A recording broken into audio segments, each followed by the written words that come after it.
അപ്പോൾ എന്തുകൊണ്ട് ഈ ഒരു പ്രമേയം ചൂസ് ചെയ്തു? ആളുകൾ പറയാൻ മടിക്കുന്ന വിഷയമായതുകൊണ്ടായിരിക്കില്ല, ഇങ്ങനൊരു സിനിമ ചെയ്യാമെന്നുള്ളൊരു തോട്ട് വരാതിരുന്നത് കൊണ്ടായിരിക്കാം. നമുക്ക് ഇപ്പോൾ ഞാൻ ക്രിക്കറ്റ് ബോയ് 1983 എന്നുള്ള സിനിമ ചെയ്തപ്പോൾ അങ്ങനൊരു സിനിമ പറയാൻ മടിക്കേണ്ട കാര്യമില്ലല്ലോ. കാരണം ഇത്രയും ആളുകളുടെ ഇമോഷൻസ്, ഇത്രയും ആളുകൾക്ക് ഇമോഷണലി കണക്റ്റ് ആവുന്ന ഒരു സബ്ജക്റ്റാണ് ക്രിക്കറ്റ്. അപ്പം ഞാൻ 2013 ആ സിനിമ ഷൂട്ട് ചെയ്യുന്നത്. നമുക്ക് വേൾഡ് കപ്പ് കിട്ടുന്നത് 1983 അപ്പോൾ അത്രയും വർഷങ്ങൾ ഈ ഇമോഷനിലൂടെ കടന്നു പോയിട്ടുള്ള എത്രയോ മനുഷ്യരുണ്ട്. ഞാൻ ആ സിനിമ ചെയ്ത് കഴിഞ്ഞപ്പോൾ ആളുകൾ പറഞ്ഞു, അതായത് എനിക്ക് എൻ്റെ കഥയാണ്, അല്ലെങ്കിൽ ഞാൻ പറയാനിരുന്ന കഥയാണ്, എനിക്കിത് ചെയ്യേണ്ടിയിരുന്ന സിനിമയാണ്. നിങ്ങളുടെ സിനിമ കണ്ടു എന്നോട് വിപിൻ ജയ് ജയ് ഹേ ചെയ്ത വിപിൻ പറഞ്ഞു, ചേട്ടാ ഞാൻ ഈ പടം കണ്ട് കരഞ്ഞു പോയി, കാരണം ഞാൻ പറയാനിരുന്ന സിനിമയായിരുന്നു എന്ന് പറഞ്ഞു. അപ്പോൾ അത് പറയാൻ താല്പര്യമില്ലാത്തൊരു കഥയായതുകൊണ്ടല്ലോ. അപ്പോൾ അതുകൊണ്ട് തോട്ട് വന്നില്ലായിരിക്കും ആളുകൾക്ക്.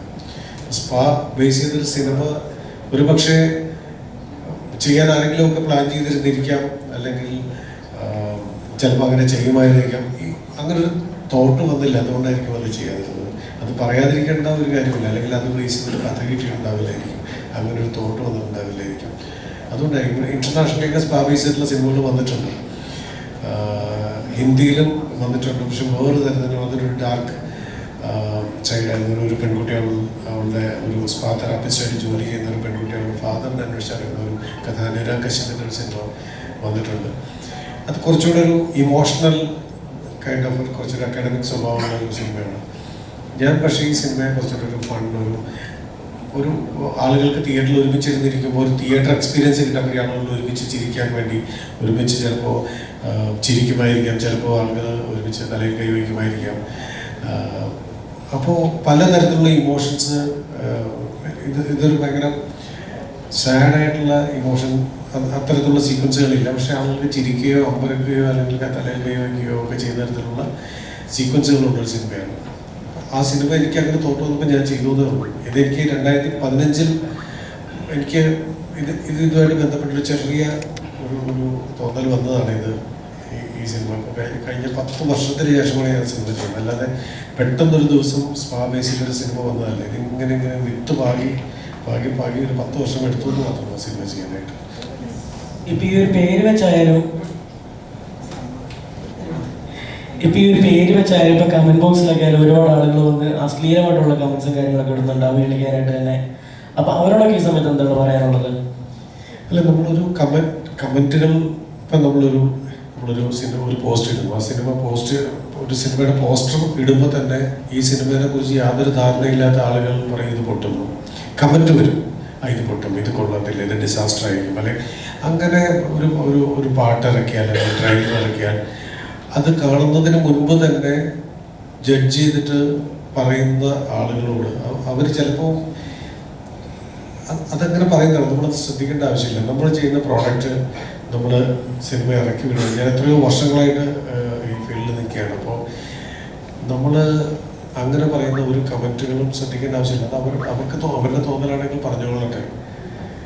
അവർ കമൻറ്റല്ലേ ഇടുന്നുള്ളൂ, സിനിമ ചെയ്യുന്നത് ഞാനല്ലേ. അപ്പോൾ ആ സിനിമ വന്നു കഴിയുമ്പോൾ ആളുകൾ തിയേറ്ററിലേക്ക് വന്ന് കാണും. ചിലപ്പോൾ 10 പേരായിരിക്കും ആദ്യം വരിക. അവർക്ക് ഇഷ്ടപ്പെട്ടാൽ ചിലപ്പോൾ ഒരു 15 പേരെ വിളിച്ചു വരുത്തും. അവർക്ക് ഇഷ്ടപ്പെട്ടില്ലെങ്കിൽ അവർ വരാനിരിക്കുന്ന 15 പേരോട് വരണ്ടെന്ന് പറയും. അതിൻ്റെ വിധി തീരുമാനിക്കപ്പെടുന്നത് സിനിമ റിലീസ് ചെയ്ത ശേഷമാണ്. സിനിമ റിലീസേ ആവാതെ കമൻറ്റ് പറയുന്നവരോട് നമുക്കൊന്ന് അങ്ങനെ ജഡ്ജ് ചെയ്യുന്നവരോട് നമ്മൾ ഫൈറ്റ് ചെയ്യേണ്ട ആവശ്യമില്ല. അവരോട് നമ്മൾ യുദ്ധം പ്രഖ്യാപിക്കേണ്ട ആവശ്യമില്ല. അവരവരുടെ ജോലി ചെയ്തുകൊണ്ടേ നമ്മളുടെ ജോലി സിനിമ ചെയ്യുകയാണെങ്കിൽ നിങ്ങളുടെ ആർട്ട് ചെയ്തുകൊണ്ടേയിരിക്കുക എന്നുള്ളത്. സാറേ, സ്പാ എന്ന സിനിമ ചർച്ച ചെയ്യുന്നത് ശരിക്കും പറഞ്ഞാൽ അവിടെ ഒരു ബിസിനസ് വശമാണോ, അതായത് സ്പാ എന്ന ഒരു മേഖലയുടെ ബിസിനസ് വശത്തെ കുറിച്ചാണോ, അതോ അവിടെ എത്തുന്നവരുടെ മാനസിക കാര്യങ്ങളെ കുറിച്ചാണോ ചർച്ച ചെയ്യുന്നത്? സ്പാ എന്ന് പറയുന്ന സിനിമ അത് ചില മൊമെന്റ്സ് ആണ്. അതായത് മനുഷ്യർ തമ്മിലുള്ള ഇന്ററാക്ഷൻസ് ആണ്. കഥാപാത്രങ്ങൾ മനുഷ്യർ തമ്മിലുള്ള ഇന്ററാക്ഷനാണ് അതിനകത്ത് പറയുന്നത്. കുറച്ചുകൂടെ ഡയലോഗ് ഓറിയന്റഡ് ആണ്. പലതരം മനുഷ്യർ. ഇപ്പോൾ പലതരം മനുഷ്യർ തമ്മിലുള്ള ഡിഫറെൻറ്റ് കൈൻഡ് ഓഫ് ഇൻട്രാക്ഷൻസ് ആണ് ആ സിനിമ പറയുന്നത്. അത് ഇതൊരു ഇറോട്ടിക് സിനിമയല്ല. ഇതൊരു ഒരു മനുഷ്യൻ മറ്റൊരു മനുഷ്യനെ കാണുന്നു. ഇതൊരു ഇറോട്ടിക് സിനിമയല്ല. ഇതൊരു എന്താ പറയുന്നത്, അങ്ങനെ പറയാം, മനുഷ്യർ തമ്മിൽ കാണുന്നതിനെ കുറിച്ചുള്ള അവർ തമ്മിലുള്ള സംഭാഷണങ്ങളാവാം, അവർ തമ്മിലുള്ള കണ്ടുമുട്ടലാവാം, എൻകൗണ്ടർ ആവാം. രണ്ട് മനുഷ്യന്മാർ, പരിചയമില്ലാത്ത മനുഷ്യന്മാർ തമ്മിൽ കാണുമ്പോൾ എൻകൗണ്ടർ ഉണ്ടാവും. അതൊക്കെയാണ് സിനിമ പറയുന്നത്. Dangerous encounters. ശ്രുതി, ഇപ്പം നോക്കണം, ശ്രുതിയുടെ ജേണി നോക്കുകയാണെങ്കിൽ ഇപ്പം കോമഡി സ്റ്റാർസ് തുടങ്ങി, അതിനുശേഷം കിസ്മത്ത്, അതിനുശേഷം പിന്നെ ഒരുപാട് അന്യഭാഷ ചിത്രങ്ങളും കാര്യങ്ങളും ചെയ്ത് ഇപ്പോൾ സ്പായിലെത്തിയിരിക്കുന്നു. ഈ ഒരു ജേണി എങ്ങനെ നോക്കിക്കാണുന്നു? ഇപ്പോൾ ശ്രുതി കുറച്ചു നേരം മുന്നേ പറഞ്ഞു ഇപ്പം മറ്റു പല ജോബുകളിൽ നിന്ന് വന്ന് ഇപ്പോൾ സിനിമകളിൽ എത്തിക്കുന്ന ആൾക്കാർ. അപ്പോൾ മെയിനായിട്ട് അത് ശ്രുതി തന്നെയാണ് ആക്ച്വലി, കാരണം വലിയൊരു ഇൻസ്പിറേഷനുമാണ് ഇങ്ങനെ നോക്കുന്ന സമയത്ത്. അപ്പോൾ ഈ ജേണി എങ്ങനെയാണ് നോക്കിക്കാണുന്നത്? ഞാൻ ആക്ച്വലി റൈറ്റ് ഫ്രം ചൈൽഡ്ഹുഡ് എന്നെ ഞാൻ കുറച്ചും കൂടി കൂടുതൽ ഇംഗ്ലീഷ് സംസാരിക്കാൻ പോവാണ്. Because I feel like I express better in English than Malayalam. So I never been able to stay in a box. എൻ്റെ പേഴ്സണാലിറ്റിയെ ഡിഫൈൻ ചെയ്യാൻ എനിക്ക് ബുദ്ധിമുട്ടായിരുന്നു. So I always was interested in many things. ഞാൻ ഡാൻസ് പഠിപ്പിക്കാൻ dance and fitness ഇൻസ്ട്രക്ടറായിരുന്നു. ഞാൻ ബോംബെയിൽ പ്രോസ്റ്റിറ്റ്യൂട്ട്സിൻ്റെ കുട്ടികളുടെ ഡാൻസ് പഠിപ്പിച്ചിട്ടുണ്ട്. കുറേ NGOസിൻ്റെ കൂടെ വർക്ക് ചെയ്തിട്ടുണ്ട്. പിന്നെ ഞാൻ ബാക്ക്ഗ്രൗണ്ട് ഡാൻസറായിരുന്നു. പിന്നെ ഞാൻ മോഡലായിരുന്നു. പിന്നെ ആങ്കറിങ് കുറേ ചെയ്തു. പിന്നെ ആക്ടിങ് ചെയ്തു. So it has been an adventure. ഞാനിങ്ങനെ പ്ലാനിങ്. പിന്നെ മോസ്റ്റ് ഇമ്പോർട്ടൻ്റ്ലി എനിക്ക് പൈലറ്റ് ആവാനായിരുന്നു ആഗ്രഹം. പക്ഷേ അത് നടന്നില്ല. ബിക്കോസ് പൈലറ്റിൻ്റെ എക്സാംസ് എല്ലാം കൊടുത്തിട്ട് ഞാനെല്ലാം പാസ്സായിട്ട് അമേരിക്കയിൽ പോകാൻ വേണ്ടി ഞാൻ റെഡി ആയിരിക്കുകയായിരുന്നു. അപ്പോഴാണ് സാറിൻ്റെ മുല്ല എന്നൊരു പടം, ലാജോ സാറിൻ്റെ മുല്ല എന്നെ ഓഫർ ചെയ്തത്. അപ്പോൾ I went and acted in the film. അപ്പോൾ എനിക്ക് ഭയങ്കരമായിട്ട് അത് ഇൻട്രസ്റ്റിംഗ് ആയിട്ട് തോന്നി ഫിലിമിലാണ്ട്. അപ്പോൾ ഞാൻ പൈലറ്റിംഗ് വേണ്ടെന്ന് വെച്ചു. In fact my sisters now A pilot with IndiGo airlines. So whatever I tried, എന്തോ എനിക്ക് ആ ഒരു പാത്തിൽ, എനിക്കൊരു ഡിഫൈൻ ചെയ്തൊരു പാത്തിൽ I have never been able to just go through it. I wanted to experience everything. എനിക്ക് എല്ലാത്തിലും അത് ഫെയിലിയർ ആയാലും ശരി, ഞാൻ അങ്ങനെയല്ല എൻ്റെ ലൈഫ്, എൻ്റെ ജേർണി ഡിഫൈൻ ചെയ്യുന്നത്. എനിക്ക് എല്ലാത്തിലും എക്സ്പീരിയൻസ് വേണം. So it's been N adventure really. And I'm having a lot of fun. And adventure ഇങ്ങനെ ചെയ്ത് നടന്ന് look where I'm sitting among some fantastic people. I'm talking to so many of you all. ഇത്ര ആൾക്കാരെ ഞാൻ പറയുമ്പോൾ patiently ഞാൻ പറയുന്നത് കേൾക്കുകയാണ്. So I'm a lucky girl, അല്ലേ? Yes. Ringtones. Anybody else?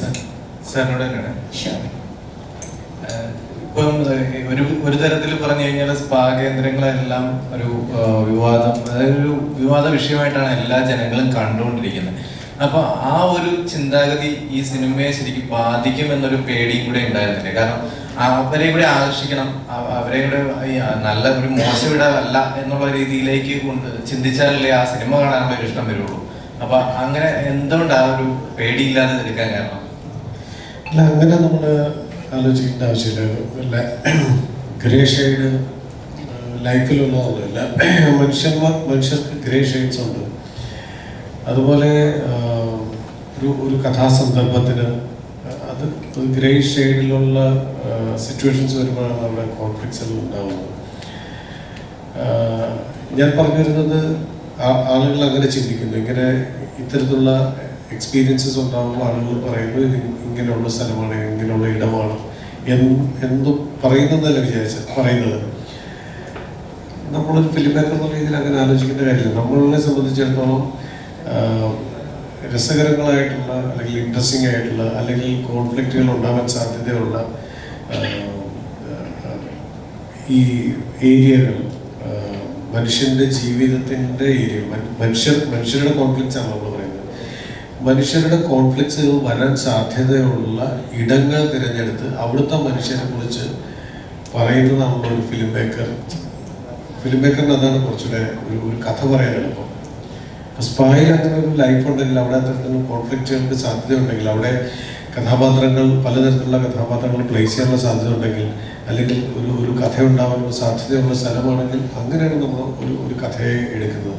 അല്ലാതെ ഇങ്ങനെ ഒരു ഇടം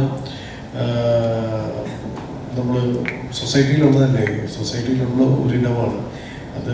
അതിൻ്റെ പോസിറ്റീവ്സ് ഉണ്ട് എല്ലാത്തിനും, എല്ലാ കാര്യങ്ങൾക്കും അല്ലേ.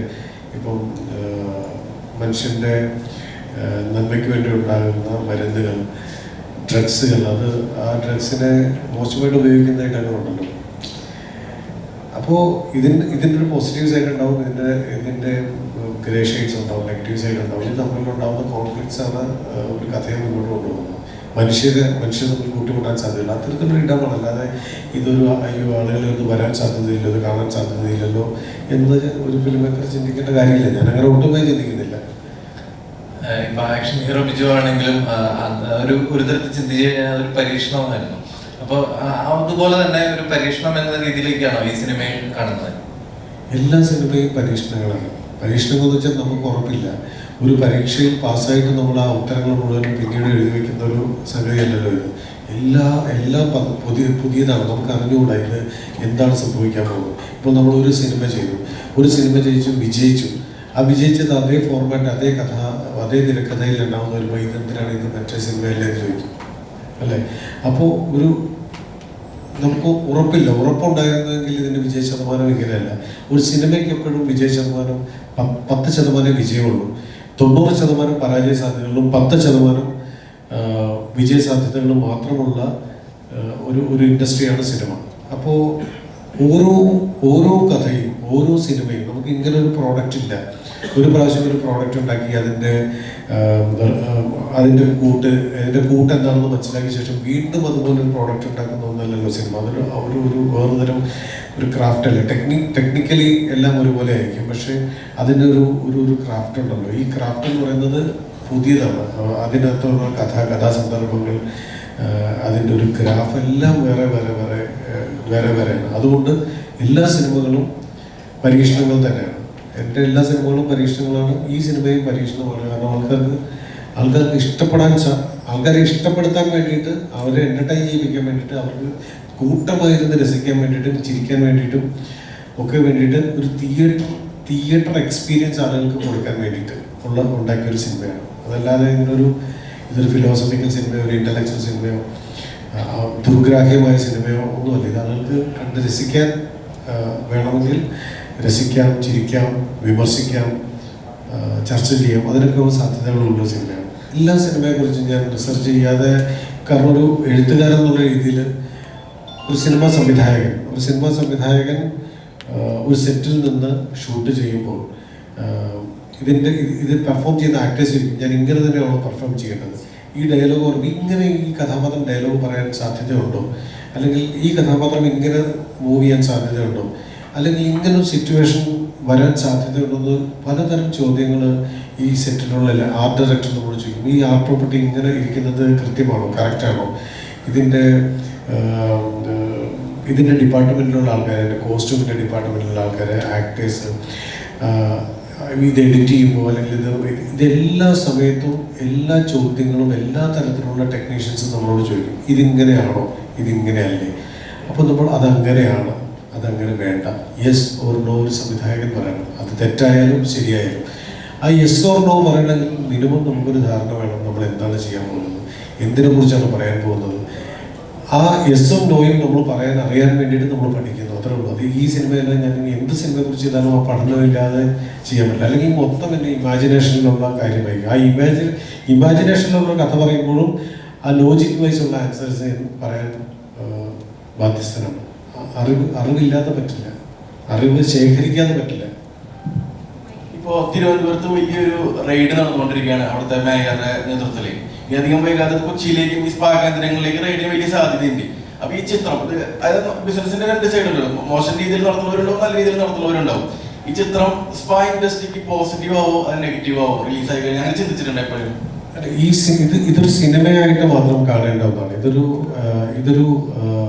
ഇതൊരു ആളുകളെ എൻ്റർടൈൻ ചെയ്യിപ്പിക്കാൻ വേണ്ടിയിട്ട് ഉണ്ടാക്കിയിട്ടുള്ള സിനിമ മാത്രമാണ്. ഇതൊരു ഡോക്യുമെൻ്ററി അല്ല. നിങ്ങൾ യൂട്യൂബ് അടിച്ച് നോക്കിയാൽ സ്പായിൽ റെയ്ഡുകൾ അല്ലെങ്കിൽ സ്പായിൽ നടന്നിട്ടുള്ള ഇത്തരം കാര്യങ്ങൾ എന്നൊക്കെ പറഞ്ഞിട്ട് ഒരുപാട് വീഡിയോസ് നിങ്ങൾ സ്പാ, കൊച്ചി സ്പാ എന്ന് അടിച്ചു കൊടുത്തു കഴിഞ്ഞാൽ നിങ്ങൾ വരുന്ന മുഴുവൻ റൈഡുമായിട്ട് ബന്ധപ്പെട്ടുള്ള കഥകളായിരിക്കും, കാര്യങ്ങളായിരിക്കും.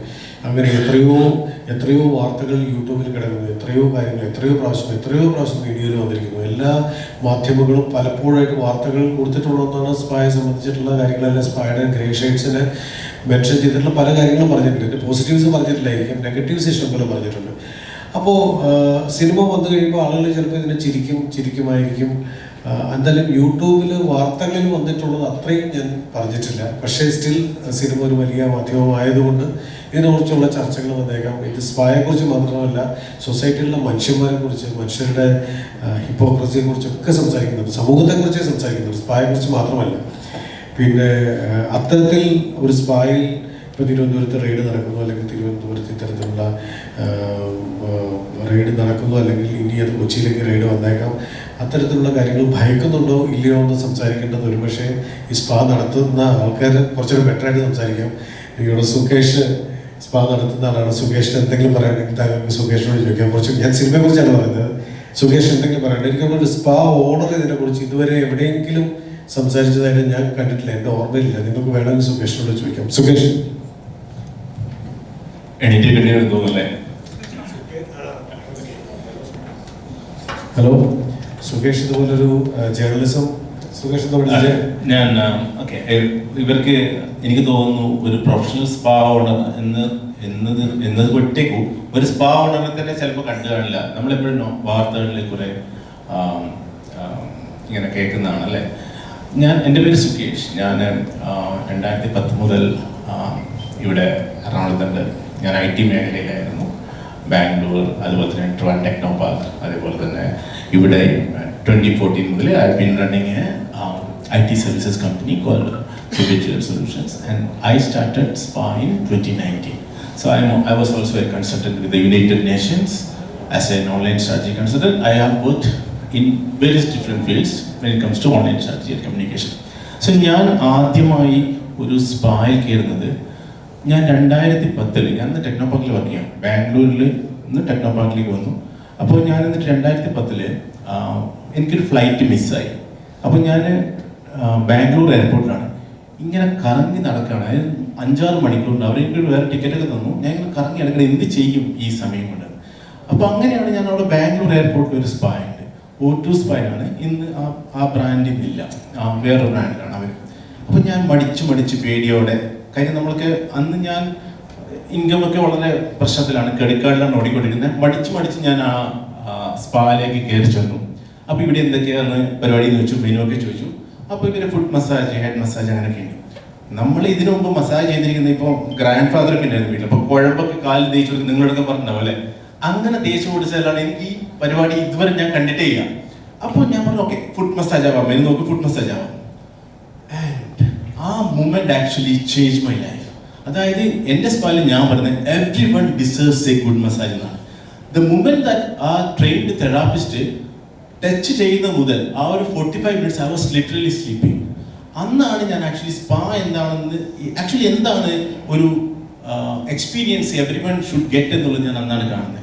ആൻഡ് ദെൻ ഞാൻ ഇങ്ങനെ വലിയ സിറ്റീസിലൊക്കെ പോകും, ഞാൻ അത്യാവശ്യം ട്രാവൽ ചെയ്യുന്ന ആളാണ്. വലിയ സിറ്റീസിലൊക്കെ പോകുമ്പോൾ അവിടുത്തെ നല്ല സ്പാ ഇത് നോക്കി I use to go day. And അങ്ങനെ 2019 അന്ന് നിങ്ങൾ ഈ കാണുന്ന വെടിയും പോയൊന്നും ഇല്ല കേട്ടോ. 2019 ഞാൻ എന്താ പറയുക എൻ്റെതായ സ്പാ ബ്രാൻഡ് സ്റ്റാർട്ട് ചെയ്യുന്നത്. പ്രോട്ടോൺ ഡേ സ്പാ എന്നാണ് പേര്. കൊച്ചിയിലെ അല്ലെങ്കിൽ കേരളത്തിലെ തന്നെ നമ്പർ 1 പ്രൊഫഷണൽ ഡേ സ്പാ ബ്രാൻഡാണെന്ന് അഭിമാനത്തോടെ പറയാൻ പറ്റും. And also we have 4 branches. Grand മാളിലുണ്ട് എടപ്പള്ളി, അതുപോലെ തന്നെ MG റോഡ് സെൻട്രൽ സ്ക്വയർ മാളിലുണ്ട്, തോപ്പുമടിയുണ്ട്, തൃപ്പൂണിത്തുറയുണ്ട്. And we have plans to spread across south India and India. ഈ O2 ഒക്കെ നിങ്ങൾ കേട്ടില്ല, അതുപോലെ ഒരു വലിയൊരു ബ്രാൻഡായി മാറണം തന്നെയാണ് ഞാൻ ആഗ്രഹിക്കുന്നത്. ആൻഡ് ഈ അതുകൊണ്ട് ഞാൻ എല്ലാവരെയും ഈ ഒരു എന്താ പറയുക പോലീസോ അല്ല മറ്റു അതിനെപ്പറ്റി പറയാൻ ഞാൻ ആളല്ല. പക്ഷെ ഒരു ഹെൽത്തി ആയിട്ടുള്ള ഒരു പ്രൊഫഷണൽ സ്പാ എന്താണെന്ന് അറിയണമെങ്കിൽ ഞാൻ നിങ്ങളെ എല്ലാവരെയും നിങ്ങളുടെ റിസർച്ച് ചെയ്യാൻ സുകേഷ് വരെ ചോദിച്ചത് സ്പാ സിനിമ ഇറങ്ങുന്നു, ഇതിനകത്ത് ഗ്രേ ഷെയ്ഡ്സ് ഉള്ള കാര്യങ്ങൾ ഉണ്ടെങ്കിൽ അല്ലെങ്കിൽ ഇത്തരത്തിലുള്ള അൺപ്രൊഫഷണൽ ആയിട്ടുള്ള എൻ്റെ സ്പാ കുറച്ച് അൺപ്രൊഫഷണലാണ്. പ്രൊഫഷണൽ ഇദ്ദേഹം നടത്തുന്നത് പ്രൊഫഷണൽ സ്പായാണ്. നമ്മൾ സിനിമയിലുള്ളത് കുറച്ച് അൺപ്രൊഫഷണൽ ആയിട്ടുള്ള സ്പായാണ്. അത്തരത്തിലുള്ള സ്പായെ കുറിച്ച് സിനിമ വരുമ്പോൾ ഇത് സ്പായെ ജനറലൈസ് ചെയ്ത ആളുകൾ കാണുകയും ഇത് ഇത്തരത്തിലുള്ള റെയ്ഡ് വരാൻ സാധ്യതയുണ്ടോ എന്ന് നിങ്ങൾ ഭയക്കുന്നുണ്ടോ? അല്ലെങ്കിൽ അത്തരത്തിൽ നിങ്ങൾ പൊതുവെ ഇപ്പോൾ നടക്കുന്ന തിരുവനന്തപുരത്ത് റെയ്ഡ് നടക്കുന്നു, സ്പാ പൂട്ടപ്പെടുന്നു, അത്തരത്തിലുള്ള ഈ ആക്ഷൻസ് നിങ്ങളെ ഭയപ്പെടുത്തുന്നുണ്ടോ? അല്ലെങ്കിൽ അതിൻ്റെ ശരി തെറ്റുകളെ കുറിച്ച് എന്താണ് പറയുന്നുള്ള എനിക്ക് അദ്ദേഹം ചോദിച്ചത് അല്ലേ? ഓക്കെ, അത് ഫണ്ടമെന്റലി ഞാൻ പറയാം, ഒരു സമൂഹത്തിന് ആ സമൂഹം ഇങ്ങനെയൊക്കെ നിലനിൽക്കുമ്പോൾ സമൂഹത്തിന് അതിൻ്റെതായ കാഴ്ചപ്പാടുകൾ ഉണ്ടാവും എല്ലാത്തിനെ പറ്റിയും. അതിന്റെ ഭാഗമായിട്ട് തന്നെയാണ് ഇപ്പം എനിക്ക് തോന്നുന്നു തിരുവനന്തപുരത്തെ മേയറൊക്കെ വളരെ നല്ല ആളാണ്, നല്ല ഉദ്ദേശത്തോടെയാണ് അവരൊക്കെ പറയുന്നത്. എല്ലാവർക്കും നല്ല ഉദ്ദേശമാണ്. എല്ലാ ഫീൽഡിലും ഉള്ളതുപോലെ തന്നെ ഈ ഫീൽഡിലും അങ്ങനെയുള്ള പ്രശ്നങ്ങൾ ഉണ്ടെന്നാണല്ലോ നമ്മൾ പത്രവാർത്തകളിൽ നിന്നൊക്കെ മനസ്സിലാക്കുന്നത്. അപ്പൊ അത്തരത്തിലുള്ള സർക്കാർ എനിക്ക് തോന്നുന്നത് ഇങ്ങനെ നമ്മളെ പോലെ നടന്ന ഒന്നും രണ്ടൊന്നല്ല, ഒരുപാട് നന്നായി പ്രൊഫഷണലായി ട്രെയിൻഡ് സ്റ്റാഫിനെ കൊണ്ടും എല്ലാ മാനദണ്ഡങ്ങളും പാലിച്ച് നടത്തുന്ന ഇഷ്ടംപോലെ സ്പാകളുണ്ട്. ആൻഡ് എനിക്ക് തോന്നുന്നു ഈ ഒരു മേഖലയിൽ ഗവൺമെന്റ് ഇടപെടൽ ആവശ്യമാണോ എന്ന് ചോദിച്ചാൽ എനിക്ക് തോന്നുന്നു സമൂഹം അതാണ് ആവശ്യപ്പെടുന്നെങ്കിൽ ആവശ്യമാണ്. ആൻഡ് അതിൽ നമ്മളെ പോലുള്ളവരെയും കൂടി സർക്കാർ വിളിക്കുകയും ചർച്ച ചെയ്യുകയും എന്താണ് ഇതിൽ നമ്മുടെ ഭാഗത്തുള്ള പറയാനും കൂടി കേട്ട് കഴിഞ്ഞാൽ മേ ബി എന്താ പറയാ അത് നല്ലതായിരിക്കും. എത്തരത്തിലുള്ള അതുപോലെ ഇടപെടലുള്ള സാധ്യത ചെയ്യണമെന്നാണ് ഞാൻ പറയാം. അതിപ്പോ പ്രീവിയസ് മൂവിണ്ടല്ലോ ഇപ്പോ ആക്ഷൻ ഹീറോ ബിജു, അത് പോലീസുകാരെ അനുഭവിക്കുന്ന മാനസിക സംഘർഷങ്ങളും അവിടെ നടക്കുന്ന പല കാര്യങ്ങളും റിയലിസ്റ്റിക് ആയിട്ടാണ് ചിത്രീകരിച്ചത്. ഇപ്പൊ ഈ സ്പാഡ് ചിത്രീകരിക്കുമ്പോൾ ആ ഇൻഡസ്ട്രിക്ക് അത് ബാഡാവോ നെഗറ്റീവോ എന്ന് എപ്പോഴും ചിന്തിച്ചിട്ടില്ല. കാരണം സ്പാ എന്ന് പറഞ്ഞു കഴിഞ്ഞപ്പോൾ മലയാളികൾ വരുന്നുണ്ട്, അത് സെക്സ് സർവീസ് എല്ലായിടത്തും പ്രൊവൈഡ് ചെയ്യുന്ന ഒരു സെന്റർ എന്നുള്ള ഒരു വ്യാഖ്യാനം ഉണ്ട്. അതാണ് ഇപ്പൊ കമന്റുകളായിട്ട് ഇങ്ങനെ വരുന്നത്. അത് പക്ഷേ പടം കറക്റ്റ് റൈറ്റ് ടൈമിലാണ് വരുന്നത്. ഞാൻ ഷൈൻജേറ്റുമായിട്ട് ഈ പടത്തിന്റെ ആലോചന ഘട്ടത്തിൽ തന്നെ പുള്ളി റിസർച്ചിന്റെ സമയത്ത് തന്നെ നമ്മൾ ബന്ധപ്പെട്ടതാണ്. എനിക്ക് തോന്നുന്നു ഇതിനോട് പുള്ളിയായിട്ട് സംസാരിച്ചതിന് എനിക്ക് മനസ്സിലായത് ഇത് എബ്രിഡ് ഷൈൻ്റെ സ്പായാണ്, ഒരിക്കലും എന്റെ സ്പായോ മറ്റൊരു സ്പായല്ല. ഇത് എബ്രിഡ് ഷൈൻ്റെ സ്പായാണ്. അത് കാണാൻ വേണ്ടി വളരെ എക്സൈറ്റഡ് ആണ്. എബ്രിഡ് ഷൈൻ്റെ സ്പാ എങ്ങനെ ഉണ്ടാവും. ഞാൻ ഇത് ഡാറ്റ കളക്ഷൻ പല സ്ഥലത്ത് എടുക്കുകയും പിന്നീട് നമ്മൾ ഇമാജിനേഷനിൽ എൻ്റെ സ്പാ ജനറലൈസ് ചെയ്യേണ്ടതെന്നാണ് ഞാൻ പറയുന്നത്. എൻ്റെ സിനിമ അത് അതെ അത് കുറച്ച് ഇമാജിനേഷനോ ഫിക്ഷനോ ഒക്കെ ആയിരിക്കാം. ബാക്കി കാര്യങ്ങൾ ഒക്കെ ഈ പറയുന്നത് സാങ്കല്പികമാണെന്നോ ഈ കഥയും ഈ കഥാപാത്രങ്ങളും സാങ്കല്പികമാണെന്നൊരു ടാഗ് ഞാൻ എൻ്റെ മുന്നിൽ വയ്ക്കും. എനിക്ക് തോന്നുന്നത് നിങ്ങളൊരു നല്ല സ്പായിൽ പോകാത്തതുകൊണ്ടാണ് ഈ ചിന്തയെന്നാണ് എനിക്ക് നിങ്ങളോട് പറയാനുള്ളത്. ഇതൊരു സിനിമയാണ് എന്ന് നിങ്ങൾ അടിവരയിട്ട് ഇതിനൊരു പ്രൊമോഷൻ കൊടുക്കണം. അല്ലെങ്കിൽ പോലീസ് സ്പാ എന്ന് കണ്ട് തിയേറ്ററിൽ റെയ്ഡ് നടത്തുമോ എന്ന് ഞങ്ങൾക്കൊരു പേടിയുണ്ട്. അപ്പം നിങ്ങൾ ഇത് ചിത്രമാണ്, ഇങ്ങനെ സിനിമയുണ്ട് എന്ന് നിങ്ങൾ പറയണമെന്ന് അതിയായി ആഗ്രഹിക്കുന്നു.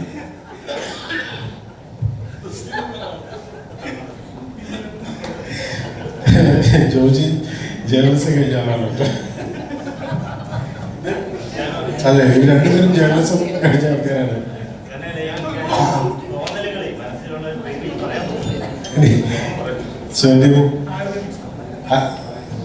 സുഖേഷ് അലൻ വരുമോ? സുഖേഷ് വെറുതെ കേട്ടോ, ഞാൻ നിങ്ങൾക്ക് ആർക്കും ഒന്നും ചോദിക്കാനില്ലാത്തതുകൊണ്ട് ഞാൻ തന്നെ ചോദിക്കാം. ആർക്കെങ്കിലും ചോദിക്കാനുണ്ടോ എന്തെങ്കിലും? ഇത് ഡോക്ടർ അലൻ ഫിസിയോതെറാപ്പിസ്റ്റ് ആണ്. ഇവർക്ക് ചോദിക്കാൻ, അല്ലെങ്കിൽ അലനോട് ഞാൻ ചോദിക്കുകയാണ്. അലൻ, ഈ സ്പാ എന്ന് പറയുന്ന തിരുമൽ കേന്ദ്രങ്ങൾ, മസാജ് സെൻറ്റർ, അവിടെ സ്പാ ചെയ്യുന്നതുകൊണ്ട് ഇത് ഇത്തരത്തിൽ മസാജ് തെറാപ്പി നല്ലതാണോ ഇല്ലയോ? ഒരു ഡോക്ടർ എന്നുള്ള രീതിയിൽ നിങ്ങൾക്ക് എന്താണ് പറയാനുള്ളത്? നമ്മൾ സ്പാ എന്ന് കേൾക്കുമ്പോൾ നമുക്കറിയാം ഒരു ബോഡി മസാജാണ്. അപ്പോൾ നമുക്കൊരു തെറ്റിദ്ധാരണ ഉണ്ട്, ഈ സ്പാ എന്ന് പറയുമ്പോൾ സെക്സുമായിട്ട് മാത്രം ആദ്യം റിലേറ്റ് ചെയ്യാം. പക്ഷെ അത് അങ്ങനെയല്ല. സ്പാ എന്ന് പറയുന്നത് നമ്മളെ ബോഡിയിൽ ടച്ച് ചെയ്യുന്ന ഒരു മസാജാണ്. അത് പല രാജ്യങ്ങളിൽ പല രീതിയിൽ പല പേരുകളിൽ അറിയപ്പെടുന്നുണ്ട്. നമ്മുടെ രാജ്യത്തും പല രാജ്യങ്ങളുടെ സ്പായിൽ വരുമ്പോൾ മസാജിന്റെ പേരാണ് അറിയുന്നത്. ഇത് ചെയ്യുമ്പോൾ ആക്ച്വലി ഒരു മനുഷ്യനല്ല, ഒരു ജീവനുള്ള ശരീരത്തിന് അവന് കൂടുതൽ ഉന്മേഷം വരിക ചെയ്യുന്നത്. മാത്രമല്ല, ഒരു മനുഷ്യന്റെ രീതിയിൽ ഏറ്റവും കൂടുതൽ അവൻ അനുഭവിക്കുന്നത് സ്ട്രെസ്സാണ്. നിങ്ങൾ ഉൾപ്പെടെ ഇവിടെ ഇപ്പൊ നമ്മൾ സിനിമാ മേഖലയിൽ ഉൾപ്പെടെ ഇരിക്കുന്ന എല്ലാം സ്ട്രെസ്സാണ്. ഈ സ്ട്രെസ് പകുതിയോളം, ചിലപ്പോൾ ഒരു 100% തന്നെ നമുക്കത് ഇല്ലാതാക്കുന്നത് ഈ ഒരു ബോഡി മസാജ് കൂടിയാണ്. അതിനുള്ള സയന്റിഫിക് പിന്നെ എക്സ്പ്ലനേഷൻ ഉണ്ട്, അതിനൊരു ഫിസിയോളജിക്കൽ എഫക്റ്റ് ഉണ്ട്. ബോഡി മസാജ് ചെയ്യുമ്പോൾ നമ്മുടെ നെർവ് എൻഡിങ്സ് സ്റ്റിമുലേറ്റ് ചെയ്യാം. നെർവ് എൻഡിങ് സ്റ്റിമുലേറ്റ് ചെയ്യുമ്പോൾ നമ്മുടെ ഹാപ്പി ഹോർമോണല്ലോ ഇത് സ്റ്റിമുലേറ്റ് ചെയ്യാം, നമ്മുടെ സ്ട്രെസ് കുറയ്ക്കാം. സോ നിങ്ങൾക്കറിയാം സ്ഥിരമായിട്ട് ഇപ്പം അത്ലറ്റിക്സ്, നോർമൽ അത്ലറ്റിക്സ് നമ്മുടെ പ്രൊഫഷണൽ പ്ലെയേഴ്സ് ഒക്കെ ഇവർ ഡെഫിനറ്റ്ലി മസാജ് ചെയ്യുന്നവരാണ്. പക്ഷെ നിങ്ങൾ അറിയില്ലേ, അവർക്ക് അതിന്റെ ഗുണം എന്താണെന്ന് അറിയാം. അപ്പൊ നിങ്ങൾ ഒരു ദിവസം ഒരു പ്രൊഫഷണൽ സ്പാ, നമ്മുടെ കേരളത്തിലെ അങ്ങോളം ഇങ്ങോളം ഏത് തരത്തിലുള്ള സ്പായാണ് നടക്കുന്നതെന്ന് വ്യക്തമായ അറിവില്ല. കാരണം അതൊക്കെ ഒരു ബിസിനസിന്റെ സൈഡാണ്.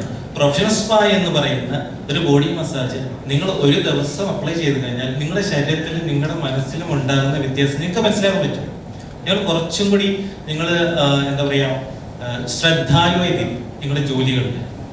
അതൊരു ഇതിന്റെ ഒരു സയന്റിഫിക് എക്സ്പ്ലനേഷൻ ആണ്, അതിന് യാതൊരുവിധ മാറ്റമില്ല. ഈ ഇത്തരത്തിലുള്ള സുകേഷ് ഞാൻ അവർക്ക് വേണ്ടി ചോദിക്കുന്നത്, ഇത്തരത്തിലുള്ള പ്രൊഫഷണൽ തെറാപ്പി, തിരുമൽ, മസാജ്, അത് എങ്ങനെയാണ് അൺപ്രൊഫഷണലായി മാറുന്നത് എന്നുള്ളത് നമുക്ക് അറിയേണ്ടത് അല്ലേ? അത് എപ്പോഴാണ് ഇത് പ്രൊഫഷണലിസത്തിൽ നിന്ന് അൺപ്രൊഫഷണലിസത്തിലേക്ക് അങ്ങനെ മാറാനുള്ള സാധ്യതകളുണ്ടോ? മാറാതെ നിങ്ങൾ എങ്ങനെ ഇതിനെ അല്ലേ വ്യത്യാസം അല്ലെ? അരയിഞ്ച് മുക്കാലിഞ്ചിന്റെ വ്യത്യാസമാണ് പ്രൊഫഷണൽ. മുക്കാലിഞ്ച് വ്യത്യാസത്തിന്റെ പ്രൊഫഷണലി ട്രെയിൻഡോടെല്ലാം അവർക്ക് ഈ 3/4 ഇഞ്ച് ഗ്യാപ്പ് എവിടെയാണെന്ന് കൃത്യമായി അറിയുന്നവരാണ്, അത് പാലിക്കുന്നവരാണ്. നിങ്ങൾ ഈ 3/4 ഇഞ്ചോ അല്ലെ 1/2 ഇഞ്ചോ ഗ്യാപ്പ് വിട്ട കാര്യം മാറി. അത് സ്ട്രിക്റ്റ് ആയിട്ട് ഈ പറയുന്ന പോലെ പ്രൊഫഷണൽ സ്പാകള് അതിന് കൃത്യമായിട്ടുള്ള ഗൈഡ് ലൈൻസ് ഉണ്ട്, ട്രെയിനിങ്സ് ഉണ്ട്, സർട്ടിഫിക്കേഷൻ ഉണ്ട്. അങ്ങനെയാണ് പ്രൊഫഷണൽ സ്പാ മെയിൻറ്റെയിൻ ചെയ്യുന്നത്. എന്തെങ്കിലും പ്രൊഫഷണൽ കോഴ്സ് ഉണ്ടോ ഇത്? തീർച്ചയായും ഇത് ഇങ്ങനൊരു കോഴ്സ് ഏകീകരിക്കപ്പെട്ട രീതിയിലില്ല. I myself am trained. ഞാൻ VLCC ഓറിയന്റൽ സ്പാ തെറാപ്പിയിൽ സർട്ടിഫൈ ചെയ്ത ആളാണ്. ആൻഡ് ഒരുപാട് ഇപ്പം എൻ്റെ സ്റ്റാഫ് എല്ലാം നോർത്ത് ഈസ്റ്റിലുള്ള സ്റ്റാഫാണ്. അതായത് തെറാപ്പിസ്റ്റുകളെല്ലാം ഫീമെയിൽ തെറാപ്പിസ്റ്റ് മാത്രമേ ഉള്ളൂ. ആൻഡ് നോർത്ത് ഈസ്റ്റിൽ ഒരുപാട് സ്ഥലത്ത് സർക്കാരിൻ്റെ തന്നെ നേതൃത്വത്തിൽ ട്രെയിനിങ് കൊടുക്കുന്ന സ്ഥലങ്ങളുണ്ട്. പിന്നെ ഈ പറഞ്ഞ നമ്മളും ചിലപ്പോൾ ട്രെയിൻ ചെയ്ത് അവർക്ക് സർട്ടിഫിക്കേഷൻ കൊടുക്കാറുണ്ട്. ഒരു ഏകീകൃതമായി ഒരു സർട്ടിഫിക്കേഷൻ സമ്പ്രദായം ഉണ്ടോ എന്ന് ചോദിച്ചാൽ ഇല്ല എന്ന് പറയേണ്ടി വരും. അങ്ങനെ വന്നാൽ സ്വാഗതം ചെയ്യും. അതിന് സ്പാ സെന്റേഴ്സിന് വല്ല അസോസിയേഷൻ അങ്ങനെ എന്തെങ്കിലും ഉണ്ടോ? എൻ്റെ അറിവിൽ ഇല്ലെന്നാണ് എനിക്ക് തോന്നുന്നത്. ഞാൻ ആരെയും സമീപിച്ചില്ല, ആരും എന്നെ സമീപിച്ചില്ല. സ്പാ എന്ന് പറയുന്നത് ബെൽജിയത്തിലെ ഒരു ടൗണിന്റെ പേരാണ്. അവിടുത്തെ വാട്ടർ തെറാപ്പി അവിടുത്തെ ഹൈഡ്രോ തെറപ്പി, അതായത് വെള്ളം കൊണ്ട് തെറപ്പി ചെയ്യുന്നത് ബോഡിയിലത്തെ ക്ഷീണമൊക്കെ മാറ്റി സ്ട്രെസ് മാറ്റിയെടുക്കുന്ന ഒരു therapy. I think 16th or 17th സെഞ്ച്വറിയിൽ അവർ ഡിസ്കവർ ചെയ്തതാണ്. ആ സമയത്ത് that is a small city in Belgium was called spa. അപ്പോൾ അവിടെ നിന്നാണ് പേര് വന്നത്. കൂടാതെ വേറെ വെർഷൻസ് ഉണ്ട് അല്ലേ? എന്താണ് അതിന്റെ വേറെ വെർഷൻസ് എന്താണ്? ശ്രീകാന്ത് സിനിമയിൽ ഞാൻ ഡീറ്റെയിൽ ആയിട്ട് പറയുന്നത് സിനിമ കണ്ടാൽ എനിക്ക് വേറെ പോയിന്റ് പറയാനുള്ളത്, ഈ മുക്കാലിഞ്ചിന്റെ വ്യത്യാസം എന്ന് പറഞ്ഞില്ലേ, ആ വ്യത്യാസത്തിന് ഉത്തരവാദി സ്പാ നടത്തുന്നവരോ സ്പാ സ്പെഷ്യലിസ്റ്റ് തെറാപ്പിസ്റ്റുകളല്ല, അതിന് ഉത്തരവാദി ചെല്ലുന്ന ആൾ കൂടിയാണ്. ഞാൻ ചോദിക്കുന്നത് എനിക്ക് പുള്ളി സംസാരിക്കുന്ന എനിക്ക് പേടിയുണ്ട് കേട്ടോ. അതെ, ഒരു കാര്യം, ശ്രുതി ആയുർവേദ മസാജിന്റെ ഡോക്ടറാണ്. ഇവർക്കും തിരുമലുണ്ട്. Please be respectful. അപ്പോ Shruthi she's a doctor. Please be respectful. അല്ലാതെ റെസ്പെക്ട്ഫുൾ ആയിട്ട് ആരെങ്കിലും പെരുമാറിയോ? അല്ല, ഞാൻ പറയാണ്, just please be respectful. ഇവിടെ കുറച്ച് naughty boys ഇരിക്കുന്നുണ്ട്. ഫോൺ വിളിച്ചിട്ട് എനിക്കറിയാം. ശരി, ശ്രുതി. ഞാൻ ആയുർവേദ ഡോക്ടറാണ്. സ്പായും ആയുർവേദ തെറാപ്പി തമ്മിൽ ഹ്യൂജ് ഡിഫറൻസ് ആണ്. Spa is not Ayurveda therapy. So അത് എല്ലാവരും മനസ്സിലാക്കണം. If you go to any Ayurveda treatment center and take the treatment, I think you will definitely have a clear line between spa and Spa massage is not Ayurveda treatment. Ayurveda treatment is completely different, wherein we take care of doshas, dhatus, and all the physical, mental, metabolic fire. Everything is involved in Ayurvedic treatment. Shruthi doctor സ്പായിൽ പോകാറുണ്ടോ? ഞാൻ പോവാറുണ്ട്. Doctor വരെ സ്പായിൽ പോകും. ഞാൻ സ്പായിൽ spa is something like a refreshment and relaxing kind of treatment, and it's not therapy. It is your disease cannot be cured with spa, but it can be cured with Ayurveda. I do go to spa just to stress relieving, relaxation. Stress കുറയ്ക്കാൻ പറ്റും. അതെ. Doctor stress ഉള്ളപ്പോൾ സ്പായിൽ പോകാറുണ്ട്. പോകാറുണ്ട്. Doctor പോയിട്ടുള്ള നല്ല സ്പായുടെ പേര് പറയുന്നത് കുഴപ്പം? പ്രോട്ടോണിൽ പോയിട്ടുണ്ട് ഞാൻ, and ലോട്ടസിൽ പോയിട്ടുണ്ട്. I think these two are the one I frequently go. I do take treatment in my own center also. സ്പായിൽ നടക്കുന്ന പ്രൊഫഷണൽ ആക്ടിവിറ്റീസിനെ കുറിച്ച് ഡോക്ടർ കേട്ടിട്ടുണ്ടോ? കേട്ടിട്ടുണ്ട്, പക്ഷേ I did not have any problem with any of the spa which I have had.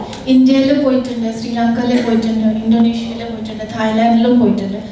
I did not find any wrong in any of the spas which I have visited. ഈ spa therapy ചെയ്യുന്ന ആളുകൾ, ഈ തെറാപ്പിസ്റ്റുകൾക്ക് ഈ ജോലി അറിയാം, അല്ലെങ്കിൽ ഇവർ ചെയ്യുന്നത് പ്രോപ്പറായിട്ടാണ് ഈ തെറാപ്പി ചെയ്യുന്നത്, അല്ലെങ്കിൽ പ്രോപ്പറായിട്ടല്ല ഇവർക്കിത് അറിയാമോ ഇല്ലെന്ന് ഡോക്ടർക്ക് എങ്ങനെ മനസ്സിലാവും? അവരുടെ ഹാൻഡ് മൂവ്മെന്റ്സിൽ അവർ എക്സ്പീരിയൻസ്ഡ് ആണോ ഇല്ലയോ എന്ന് നമുക്ക് അറിയാൻ പറ്റും.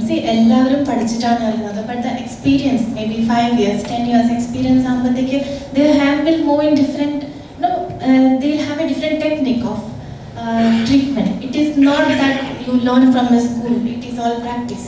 So we get to know when if the therapist is a new joinee or a 1-year experience, 5-year experience, we get to know when they do that treatment. Ayurveda നമ്മുടെ ട്രീറ്റ്മെന്റുമായിട്ട് ഇതിന് യാതൊരു ബന്ധമില്ല. യാതൊരു ബന്ധമില്ല. Medicines are also different. നമ്മുടെ എണ്ണത്തോടിയിലെ No, it's all different. Completely different. തിരുമെന്ന് പറയുമ്പോൾ ആദ്യം ഓർക്കുന്നത് സ്ഫടികത്തിലെ ലാലേട്ടനെ ചവിട്ടി തിരുമെന്നാണ്. അത് വേറെയാണ്. Kerala Ayurveda treatment is different.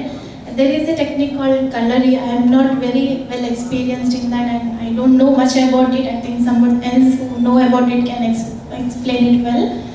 Kalari is completely different, and Ayurveda is different. Yeah, maybe I think someone to speak something.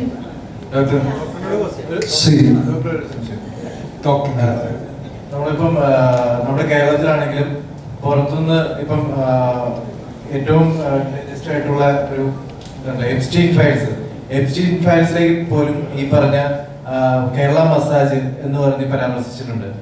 അപ്പോൾ ഈ ശരിക്കും ഒരു ടൂറിസം മേഖലയിൽ മാത്രം ഒതുങ്ങി നിൽക്കേണ്ടതായിട്ട് വരുന്ന ഒരു അവസ്ഥയുണ്ട് ഈ മസാജിനെ പറ്റി. അപ്പൊ അതിനെ കുറിച്ച് എന്താ പറയാനുള്ളത്? ആയുർവേദ ടൂറിസം ആണ് കേരളത്തിൽ കൂടുതൽ. ഈ ആയുർവേദയുടെ പേര് വെച്ചിട്ട് people make use of economic വേണ്ടിയിട്ടാണ് മാനിപ്പുലേഷൻ എന്ന് പറയാം. But I don't want to blame anyone. It's all അവരവർക്ക് വേണ്ടതുപോലെയാണ് അവർ ചെയ്യുന്നത്. But they really cannot use Ayurveda in the spa, but they're doing.